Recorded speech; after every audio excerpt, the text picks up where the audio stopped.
What's going on, everybody? Welcome back to Joyriding. Today, we're going to one of my personal favorite spots, Stella's. But you know we gotta pick something out. So let's meet the owners in the back. All right, guys, what am I looking at? You're looking at an American legend, is what you're looking at here. This is the 1979 AMC Pacer. Correction, Johnny, it's a 77. 77, okay, sorry boys. Pacer wagon with the DL, which means deluxe back in the day. So back in the day, deluxe means every option. This is actually the wagon version. It's got factory aluminum wheels, this really slick roof rack right here. It's got wood grain dash and then premium leatherette interior. Leatherette interior, without a doubt. The other cool feature of the Pacer was that they increased the passenger door, the length, by 4.5 inches to encourage people from loading and unloading curbside, so people didn't have accidents when they were walking out in the traffic, which was kind of cool. Obviously, huge back seat. A lot of people call them the aquarium or the fishbowl just because of the windows and everything that it offered, Johnny. It was a pretty sweet vehicle and something that was, like you said, American legend for sure. Well, I'm old enough to remember when these things came out new, and they were something. They were something quite different that we never seen before. But let's see what's under the hood here. I'm kind of curious to see what. So anyways, looks like the old inline 4-cylinder. You know, back in the 70s we had the gas crunch back then, so a lot of these cars came out. You had the Pacer, you had the Chevette, and I believe the Ford Escort came out at that point too, or the Pinto, I'm sorry. And yeah, they were efficient cars. They were just made for utility. A lot of families had them because they were affordable. They got you where you needed to be, and they didn't use a whole lot of gas at that time. And they were popular. I mean, it was a cool, something unique and different that you just didn't see on the road. Wayne's World, I don't remember that TV show, Oh Johnny, my gosh, yes I do. Saturday Night Party Live. on, Wayne. Same Garth. But anyways, they had it because it was such a unique and special vehicle that definitely got you noticed no matter where you went. I know our crew's going down to Stella's Lounge later today to check out a very cool bar/restaurant down there, and this car fits the mold, especially because of the cool vintage pinball arcade machines they got there, and some awesome food and some cool drinks. So you guys will definitely get noticed when they roll up in this Pacer later today. Well, you get noticed everywhere if you're driving a Pacer, without a doubt. Cool Pacer, again, it's on our site. We're excited to bring it to market. Car that was under ownership for 20 years from older gentleman, and we acquired it from him. So again, super excited. Automotive history that will live on for sure. It's important to note too, guys, that they made a lot of these cars. They made a lot of Chevettes, they made a lot of Pintos, and you never see them anymore. They all pretty much got wadded up and thrown away. So that's why these things, when you see them, people take notice. They say, oh man, I remember that car. That thing was cool. Well, in the day, it wasn't that cool, but it is cool today, without a doubt. Correct. And that's one thing we're seeing in the collector business, is that the cool oddball stuff that wasn't cool, like you said, back when it was new, but now people can't get enough of them, and they're extremely climbing in values. And like you said, a lot of them rusted away, fell apart. Unfortunately, didn't get the maintenance that they required, and ended up in the junkyard. So finding one that's rust-free, clean, and from what we can tell, 100% original is definitely a rarity to find. And clean doesn't say it. I mean, this thing is gorgeous. Look at this under the hood. Finely detailed, still got the original paint on the valve cover. I mean, this thing is killer. Yep. Even got the dice on the wheels for you, Johnny. Oh yeah. All right. Well, we wish you guys luck at Stella's. Yeah, and have fun down there. Enjoy. Hit the pinball machine.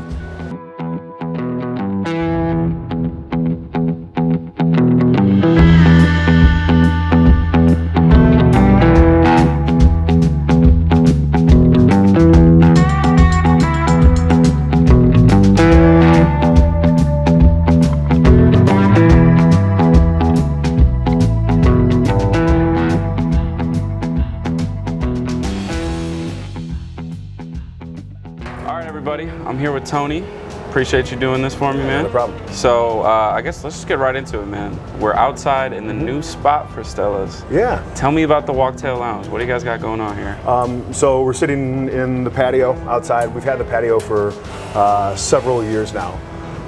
Kind of a cool space, but with the pandemic in the city of Grand Rapids, adding some tools for restaurants to succeed, we decided to take one of the patio tables away and build what we're calling the Walktail Lounge. and that doesn't serve the patio itself or the building. It's for people that are walking by, waiting for a table, or just kind of experiencing downtown. We offer a couple different draft cocktails. We offer frozen alcoholic slushy, which is really our Stella Spritz, which is really popular right now, and then several canned cocktails. You can get your White Claw, you can get your Founder Solid Gold, served to the sidewalk. The city of Grand Rapids and the state has allowed restaurants to serve drinks to go. So you put a sticker on it, and we have a map of all the places that you can go outside and open carry your alcohol. Yeah. Man, that's so unique, because I think it kind of goes against maybe restaurant culture, because you want people to come in and stay a while. But you guys are kind of going for this casual experience. Yeah, it's another way for us to get our brand out there. The Walktail Lounge itself is we have a mural by our creative director Elliot. Looks really good. Yeah, it does. It's part of the experience is walking up to that. But we really just want to spread the love. If you're going from restaurant to restaurant, you can have a drink. You can go to one of our sister sites, Grand Rapids Brewing or Hopcat, or any one of the businesses down here. We really just want to share the love. Yeah. It's cool. I mean, you kind of talked about the art, and it's definitely one of the things that has always caught my attention about Stella so much, is whether it's the art or the games, you guys go hard, no matter what it is, and I've always appreciated that. What's kind of the motivation for, whatever it is, just putting everything into it? That's always been a part of Stella's, and that's part of the culture here. We have a lot of staff that are artists, and we try to use them, whether it's making chalkboards, signs. Our creative department, headed by Elliot, is great. That's a driver, but it's people. It's that culture that we want to develop. I think that's the biggest driver. I haven't been here the entire 11 years Stella's has been open. I've only been with Stella's for about 3 now. But that culture is what's endemic to the place. It's through and through. That's what Stella's is the people in the building. Yeah, that's amazing, man. Another thing that it's definitely, as a whiskey fan, I appreciate is how many different options you guys have. I think it can be an overwhelming experience, but if someone's coming in for the first time and you don't really know anything about them, what whiskey are you giving it to them? Ooh, that's a tough one. If you ask our staff, you sit down and you're with your server or your bartender, they're going to start asking you some questions about what you like. And this is what I do with everyone too. Everyone's trained that way. Ask some questions about what that person's maybe eating or what they normally like to drink. If they don't drink whiskey, we have plenty of options to kind of slow roll you into it. I'm not talking about Fireball, but there are some whiskeys there that are that taste like whiskey and are good introductories. If you are on the complete opposite end and you want something big, you can go the Scotch direction. Bourbon's really popular, and that's an ever-growing category. We have a bunch of great options locally. Long Road, Eastern Kill are probably 2 of my favorites right now, and I try to get those, try to mention those or get people drinking those because they're very interesting. And they have a couple offerings that are real easy to get into. So it's really dependent on the person. And that's how the staff is trained, and that's how we get some of the staff who may not know whiskey very well into whiskey, is give them some introductory whiskeys to try, and if you don't like it, you don't like it. But we have plenty of options for everyone. And we have plenty of rum and vodka and tequila, things like that. All the goods. All the goods. One-stop shop. Try to be. Yeah. So, I mean, keeping on the topic of whiskey, I think, anyone who knows about Grand Rapids, we're known for beer. That's what we do here. So, you guys being a whiskey bar, what kind of, do you know the motivation behind that and deciding to go that route? That was something Mark Sellers was our founder. That was his concept. I can't speak to that. I'm sure we could go yell at him. His office is next door. But it's very much, to me, it's very much a vibe of several bars that I've been to across the country. It's kind of a divey spot. We've got great food, plenty of food options. Great food. Yeah. Great food. But it's kind of that dark, the red and black motif is throughout.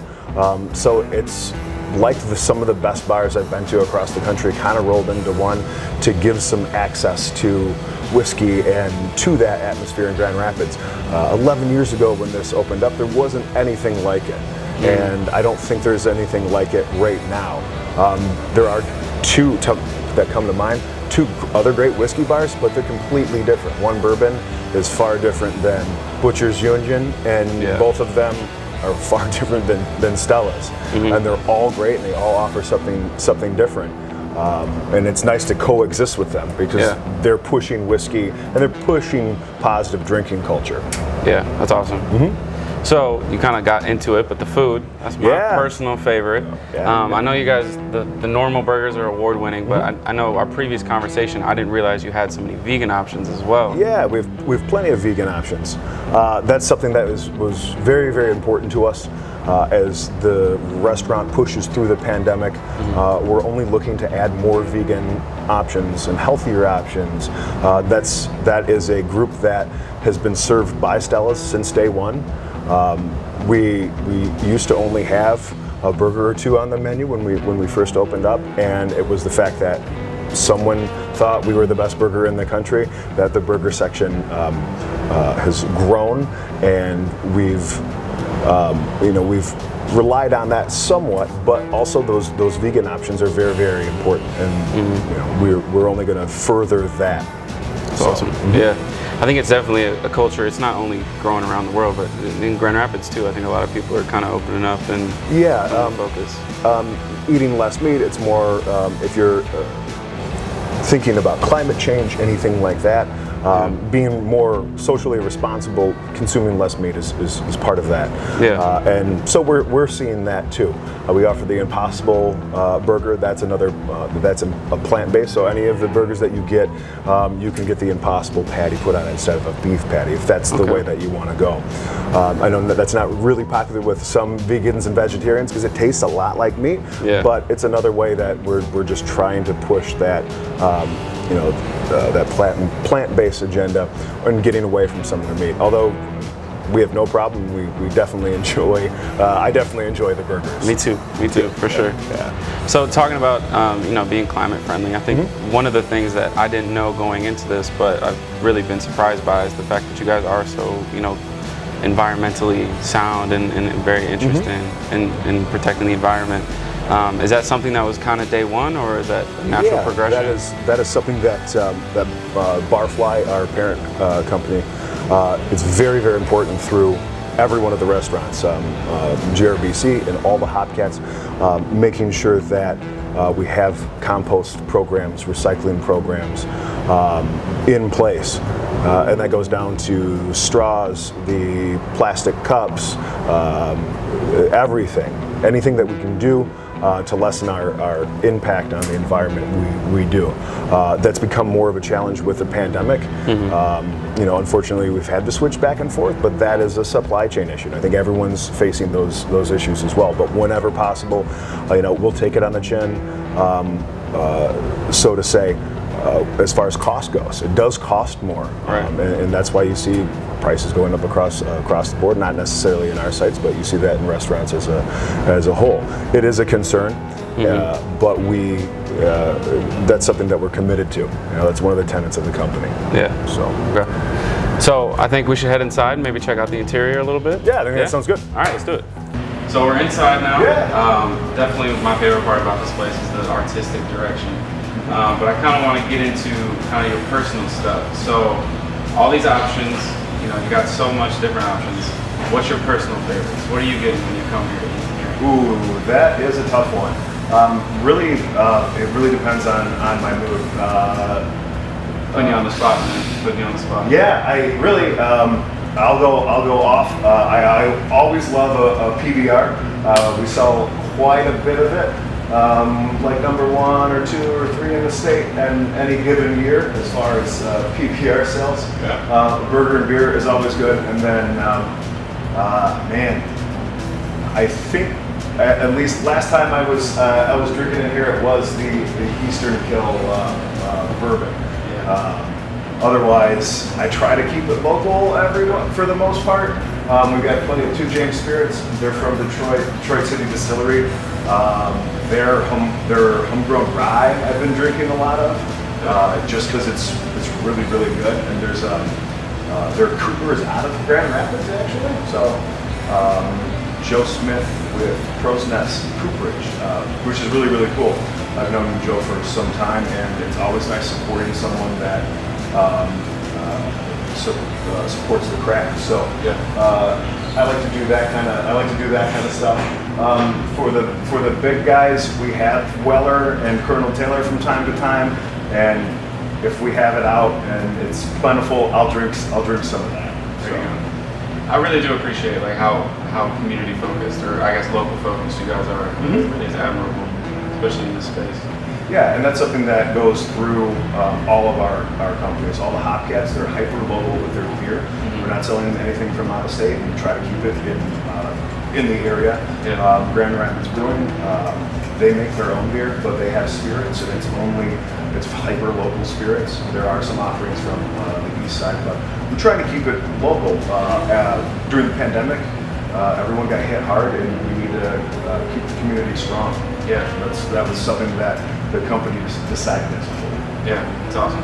I think that's probably why you built such a cult-like following, because everyone appreciates that fact. So they'll come out every Friday and get a burger. Yeah, exactly. Burger nights Thursday night. That's always popular.